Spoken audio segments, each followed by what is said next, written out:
Bonjour à toutes et bonjour à tous, bienvenue dans la Minute Techno Alimentaire. Aujourd'hui, une question relative à quelque chose que j'ai observé sur les réseaux sociaux. Je ne sais plus quel influenceur nous faisait une belle démonstration comme quoi il ne fallait pas acheter de skyr, mais plutôt du fromage blanc qu'on se faisait bien avoir quand on achetait du skyr. Donc je vais vous parler des différences qu'il y a entre le skyr et le fromage blanc, qui sont deux produits différents, ce qui explique la différence de prix.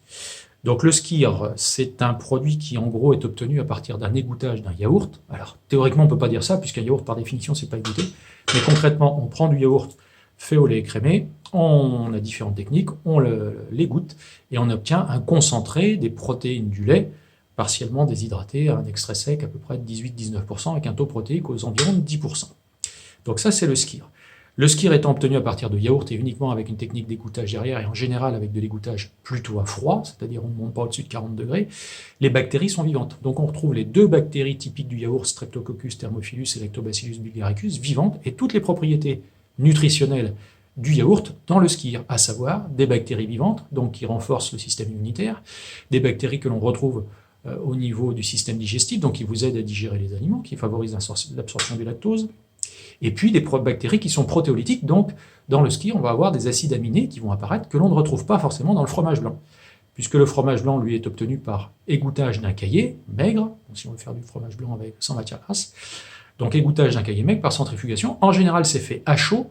Les bactéries qui ont été utilisées au départ sont des bactéries mésophiles, donc il y en a plusieurs, des Lactococcus lactis, des Lactococcus cremoris, diacétyl-lactis, des leuconostocs, etc., qui sont moins protéolytiques que celles que l'on a dans le yaourt, donc pas d'acides aminés libres dans le fromage blanc, ou beaucoup moins. Et en plus, comme la centrifugation, les goûtages se font à chaud, à des températures de plus de 70 voire 80 degrés, eh bien ces bactéries sont mortes. Donc on n'a pas l'effet stimulation du système immunitaire par les bactéries qui sont amenées, on n'a pas l'effet développement de ces bactéries dans la flore intestinale, etc., etc.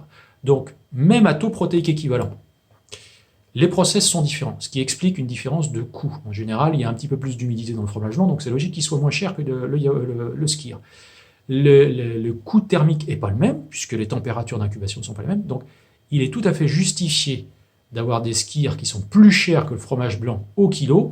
Ramené au gramme de protéines, le coût est un petit peu moins d'écart, mais concrètement, ce sont deux sources protéiques différentes que je vous conseille à utiliser, c'est-à-dire en gros du fromage blanc en fond et puis du skyr en forme pour avoir un complément avec un peu plus d'acides aminés essentiels libres dans l'alimentation.